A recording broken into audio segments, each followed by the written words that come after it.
La seule chose pour moi, c'est que je serais curieux de savoir comment l'administration va réagir. Il faut imposer des tarifs douaniers à un pays qui fait du chantage. Par exemple, j'ai adoré ce que vous avez fait avec l'Iran quand vous avez imposé les sanctions. Je suis à Monaco le 26 juin 2019. C'est mon 10e anniversaire de mariage. Nous sommes là avec ma femme. Nous sommes allongés près de l'hôtel Carlton, je crois que c'est au Kansas, en train de déguster le fameux lobster roll primé, ou peu importe ce qu'ils prétendent de là-bas. Et je rencontre ce type. Un gars du Moyen-Orient. Il entre, il dit « Patrick, comment vas-tu ?» Nous commençons à parler. J'ai demandé « Que faites-vous dans la vie ?» Il dit « Eh bien, je suis quelqu'un d'assez puissant. » J'ai dit « Vraiment ?» Ouais. Il dit « Tu me googles. » Alors je continue, je me dis « Oh, intéressant. » J'ai dit « Je suis curieux. » Alors vous parvenez à quoi? Il cite 21 pays du Moyen-Orient. C'est moi qui décide qui a le droit de faire de la banque d'affaires avec l'Iran, et personne. J'ai demandé « Qu'ont fait les sanctions de Trump contre l'Iran ?» Il dit « Allons au milieu de l'océan pour en parler. » Et tu dois poser ton téléphone de côté. Je n'oublierai jamais ça. Donc on va au milieu de l'océan. On est là-bas en train de discuter, les femmes parlent entre elles, nous sommes là, et il dit « Tout le monde, si vous pouvez afficher, c'est celui-là. C'est bien ça, voici la croissance économique en Iran. Si tu regardes, l'accord nucléaire de 2015 à 2016 a été mis en œuvre, les sanctions ont été levées, puis en 2018 à 2019, tout a été anéanti. Je veux dire, ces gars-là se font complètement détruire. Il voulait faire accord. Il voulait conclure un accord. Donc, puis vous entrez. Et puis, vous savez, Biden arrive, évidemment. Les choses changent juste après. Alors cette fois-ci, avec l'Iran, avec tout ce qui se passe avec les sanctions, il y a une logique dans cette folie. Souviens-toi de l'époque où tu mettais... Pouvez-vous m'envoyer ce graphique? Regarde ça. Ce? Il voulait conclure un accord. Je ne cherche pas à nuire à l'Iran. Il voulait simplement conclure un accord. Parce que j'ai dit à la Chine, si vous achetez un seul baril de pétrole, un seul, vous ne ferez plus jamais d'affaires aux États-Unis. Ils ont encore dit, on va passer le relais à l'Irak. Ils l'ont fait, mais personne n'y a cru. Tu vas remettre ça en place, la stratégie avec lui? Des stratégies différentes? Tout dépend. Un esprit très fertile, différentes stratégies, mais ils sont très proches d'avoir une arme nucléaire. Il faut comprendre, je ne demandais pas grand-chose. Tout ce que je voulais, c'est qu'ils ne puissent jamais avoir d'armes nucléaires. Je ne voulais pas grand-chose. Je voulais que l'Iran réussisse vraiment. Je ne veux juste pas qu'ils aient une arme nucléaire. N'est-ce pas? Parce que c'est la vraie menace. La vraie menace, ce n'est pas le réchauffement climatique. La véritable menace, c'est le réchauffement nucléaire. D'accord, ça c'est le vrai réchauffement, parce que vous savez, c'est moi qui ai reconstruit notre armée. J'ai reconstruit toute l'armée. Et une partie de ce que j'ai reconstruit, c'est le nucléaire. Et j'ai détesté le faire, mais nous avons dû le faire parce que la Chine là, la Russie là, vous savez, etc. Mais je connais mieux le nucléaire que quiconque, parce que, et je peux seulement vous dire ceci, la puissance, c'est l'anéantissement, d'accord? Ce n'est pas, je dis toujours, ce n'est pas deux chars d'assaut qui tournent en rond. Qu'est-ce qui va arriver à l'Iran avec vous d'ici la fin de votre mandat? Je voudrais voir l'Iran réussir vraiment. La seule chose, c'est qu'ils ne peuvent pas avoir d'armes nucléaires. Êtes-vous d'accord avec administration et façon de faire, gouverner des États, ou préféreriez-vous que cela revienne aux années 70 quand les Shahs dirigeaient le pays et que l'Iran était l'un des 3 premiers pays en matière de tourisme? Oui, on ne peut pas s'impliquer, on ne peut même pas se gérer nous-mêmes, soyons honnêtes. Bien sûr. Patrick, on n'y arrive pas. Imposer des sanctions, ça va... Ils ont rien, les gens vont se retourner contre eux. Ce ne sera pas un « que devrais-je penser si tu le faisais ?» Je l'ai remis. Je leur ai dit tout de suite, faites un accord avec l'Iran, ils feront n'importe quoi. Ils veulent conclure un accord avec moi. Ils le voulaient. Si cette élection n'avait pas été truquée et volée, je vous le dis tout de suite, nous n'aurions aucun problème nulle part dans le monde. Vous savez, Viktor Orban, c'est un homme très dur et très intelligent. Et il est, vous savez, certains pays européens ne l'aiment pas parce qu'il est, vous savez... Intelligent, c'est logique. Et ils font des choses qui ne sont pas très intelligentes. Mais ont-ils dit, que se passe-t-il? Le monde entier est en train d'exploser. Le Moyen-Orient, la Russie, l'Ukraine, je veux dire, maintenant tout d'un coup, vous savez, la situation devient vraiment mauvaise là-bas, je vous le dis, la Russie et l'Ukraine, ça devient vraiment grave. On pourrait avoir une 3e guerre mondiale et nous avons 2 personnes, elle et lui, et elle n'est pas aussi intelligente que Biden. Biden, croyez-le ou non, et il y a très peu de gens qui entrent dans cette catégorie. Il est plus intelligent qu'elle. Bon, vous avez un problème. Et même les 3 ou 4 mois qui restent, c'est beaucoup de mois, c'est beaucoup de temps.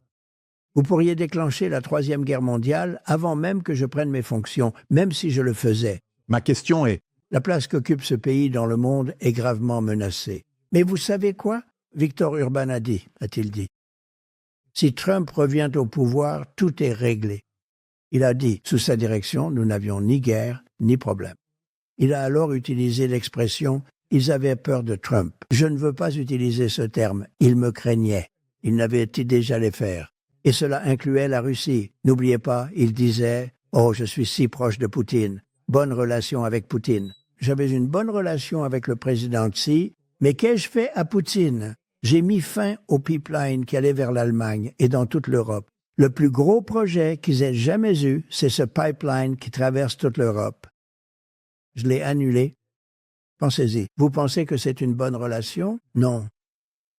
Poutine a dit, « Vous savez, je n'aimerais pas vous voir en colère contre nous, vous comprenez, mais qu'ai-je fait? » D'abord, plutôt, et ensuite vous dites, « Bon. » Trump était dans la poche de la Russie. Trump était dans la poche.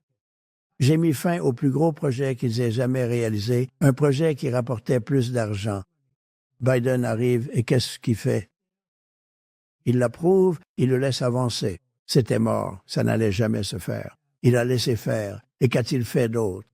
Il a pris le pipeline Keystone. C'était notre pipeline qui aurait dû être approuvé et il l'a annulé juste avant le début de la construction. ils ont perdu crédit à ce stade, mais avec l'Iran, alors voilà une chose. La raison je pose cette question est que j'ai vécu en Iran près de 11 ans et je suis... Êtes-vous iranien? Elle était arménienne du côté de sa mère, assyrienne du côté de son père. Vous avez salué les Assyriens l'autre jour en Arizona. C'était formidable de voir des Assyriens soutenir Trump, mais je me demande... Vous savez pourquoi ils étaient là? Ils étaient tellement gentils. J'ai rencontré les Assyriens. Ils m'ont dit, « Pouvez-vous nous faire un clin d'œil ?» J'ai dit, « Qui êtes-vous » Je ne savais pas. Ils ont dit, « Nous sommes Assyriens ». J'ai dit, « Qu'est-ce que ça veut dire ?» Mais c'était gens très gentils. Et j'ai dit, « Je crois que j'ai mal prononcé. » Oui, Mais j'ai dit, tu l'as fait, il faut que tu notes ça. Mais pour revenir à l'Iran, donc dernier sujet là-dessus, je veux juste clarifier ça. Donc oui, je suis Soleimani, tu l'élimines. C'est leur héros, c'est leur général Patton quand tu l'élimines. Ils veulent se venger. Alors maintenant, ils te ciblent, ils lancent des tentatives d'assassinat contre toi, tout ça. Ils créent ces vidéos où ils disent qu'ils vont venir. Nous n'avons pas oublié que tu as éliminé notre héros. Très bien. Donc Carter, Reagan, quand Reagan a été élu, souviens-toi, ils ont libéré, c'était 59 prisonniers qui avaient été retenus en otage pendant 444 jours, si j'ai bien les chiffres, tu vois 59 444 jours, quel 52 Américains, 444 jours. 44 jours. Boum. Dès leur inauguration, ils les ont libérés. Khomeini, n'est-ce pas? C'est comme si on se disait « Oh, ce type va enfin faire quelque chose. » Voici ma question pour vous. Imaginez que vous gagnez le 5 novembre. Imaginez un glissement de terrain. Disons que c'est fait. D'accord? Du 5 novembre au... Vous allez recommencer à mettre votre main sur scène lors de l'inauguration. Durant cette période, durant cette saison, que pensez-vous qu'il va se passer? Le match Russie-Ukraine aura-t-il lieu durant cette saison? Vous pensez que ça va se passer aussi vite pendant cette saison? Ou Tu penses que ce sera après? je pense que le monde va bien se comporter. Et je pense que je réglerai le conflit russo-ukrainien pendant mon mandat de président élu. Pendant votre mandat de président élu? Mon mandat de président élu? Ouah! Vous avez besoin de cette crédibilité. Bien sûr. Pendant mon mandat de président élu. Ça va se régler, vous savez, j'ai rencontré Zelensky l'autre jour. J'ai de bonnes relations avec Poutine et avec Zelensky. Je n'avais pas l'air très content d'être à côté de toi, en tout cas. Écoutez, c'est une guerre qui n'aurait jamais dû avoir lieu. Des millions de personnes sont mortes, bien plus que ce que vous lisez dans ces articles. Mais j'ai été stupéfait par la taille. Je travaille dans l'immobilier, pour le dire modestement. Bien sûr. Donc je connais les bâtiments, ces immeubles étaient énormes. Vous savez, ils étaient longs plutôt que hauts, ils faisaient 12 à 15 étages. Mais ils s'étendaient sur plusieurs pâtés de maisons. C'étaient des bâtiments gigantesques. Des roquettes frappaient les immeubles. Ils s'effondraient. Beaucoup de gens ont été tués. On nous dit que 2 personnes ont été blessées. Non, non, de nombreuses personnes ont été tuées. Cette guerre est bien plus meurtrière qu'on ne le dit. Il faut régler la question, mais voici le problème. Cela n'aurait jamais dû arriver. Si j'avais été président, cette guerre n'aurait jamais eu lieu. Poutine ne l'aurait jamais fait. La guerre n'aurait jamais eu lieu sans même un accord. Sans même une seconde, Vous dites qu'après le 5 novembre, en tant que président élu, vous dites que des choses vont se faire pendant cette période? je ferai. Et concernant l'Iran et Israël, qu'en est-il de celle-là?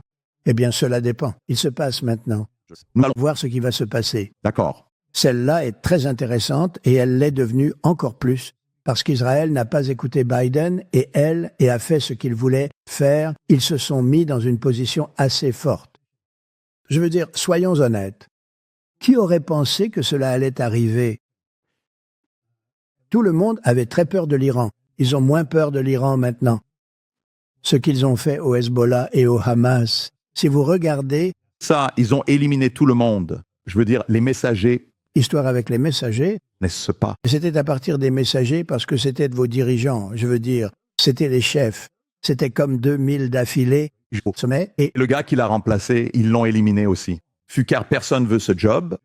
Et tu voudrais ce poste. Je vais passer mon tour. Je ne veux pas de ce poste. Hein, c'est ça? Donc, c'est une histoire différente.